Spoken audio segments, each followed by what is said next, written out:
진통제를 먹고 운동 제한을 하면 2주 정도가 지나 회복되는 것처럼 보이곤 합니다. 하지만 이것은 끊어진 인대가 회복되는 것이 아니라 주변 조직들이 생기는 중에 좋아 보이는 것입니다. 안녕하세요. 개 알려주는 남자 수의사 이세원입니다. 현생 20세 시대, 강아지가 절뚝거려요, 뒷다리를 잘 못 써요. 이런 경우 가장 대표적인 질환이 바로 슬개골 탈구와 전방십자인대 파열입니다. 오늘은 전방십자인대 파열에 대해서 알려드리려고 해요. 전방십자인대 파열 환자들은 대부분 수술적 치료를 하게 되는데요, 비수술적 치료 방법은 없을지 오늘 내용을 끝까지 시청해주세요.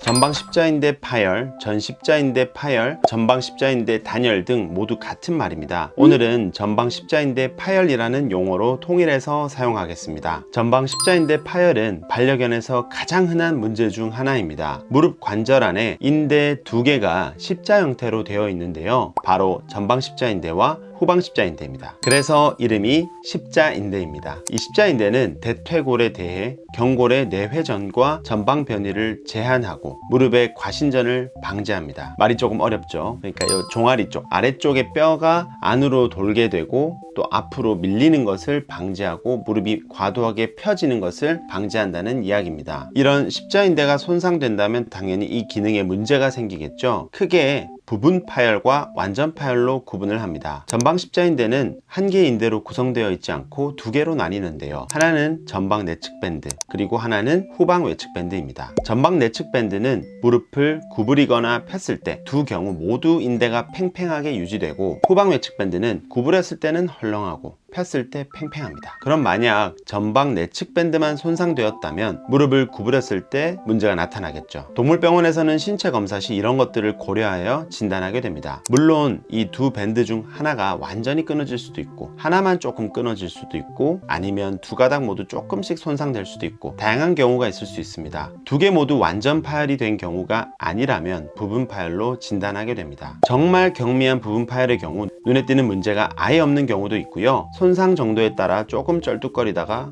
회복하는 경우도 있습니다. 하지만 완전 파열의 경우 다리를 쓰지 못하고 심한 통증이 동반됩니다. 그런데 슬개골 탈구와 다른 십자인대 파열 환자의 특성이 하나 있는데요, 부분 파열이나 완전 파열 환자더라도 진통제를 먹고 운동 제한을 하면 2주 정도가 지나 회복되는 것처럼 보이곤 합니다. 그래서 보호자님들이 이거 약 먹으면 치료되는구나, 또는 십자인대 파열이 아니라 단순히 좀 삐었다가 회복하는 중인가 라고 오해하시기도 합니다. 하지만 이것은 끊어진 인대가 회복되는 것이 아니라 주변 조직들이 섬유화라해서 변형이 생기는 중에 좋아 보이는 것입니다. 금세 다시 증상이 악화되기도 하고요, 어떤 경우엔 또 잘 쓰기도 합니다. 불편할 때 간혹 약 처방을 또 받으시겠죠. 하지만 이렇게 된다면 실제 무릎 관절은 어떻게 변하고 있을까요? 십자인대 파열이 있다면 잘 쓰는 것과 관계없이 몇 주 이내에 퇴행성 관절 변화가 나타나기 시작하고요, 몇 달이 지나면 심각한 변화가 나타나게 됩니다. 특히 체중이 15kg 이상인 동물에서는 변화가 더 눈에 띄게 관찰됩니다. 이런 무릎의 불안정성이 지속되면 무릎 관절에 퇴행성 관절염이 급격히 진행됩니다. 그래서 가끔 지역병원에서 십자인대 파열을 단순 염좌로 진단하는 경우 진통제만 몇 달을 먹고 저희 병원에서 뒤늦게 수술을 받는 환자들도 있었습니다. 당연히 조기에 진단하고 수술한 환자들이 예후가 더 좋고 빠르게 회복을 하였고요, 관절염이 심하게 진행된 경우 수술을 하더라도 회복 기간이 더 오래 걸리게 됩니다. 이런 전방 십자인대 파열의 가장 큰 원인은 퇴행성 변화입니다. 인대의 퇴행성 변화로 인해서 점진적으로 낡아서 이게 끊어지게 되는 것인데요, 사람의 경우 운동선수,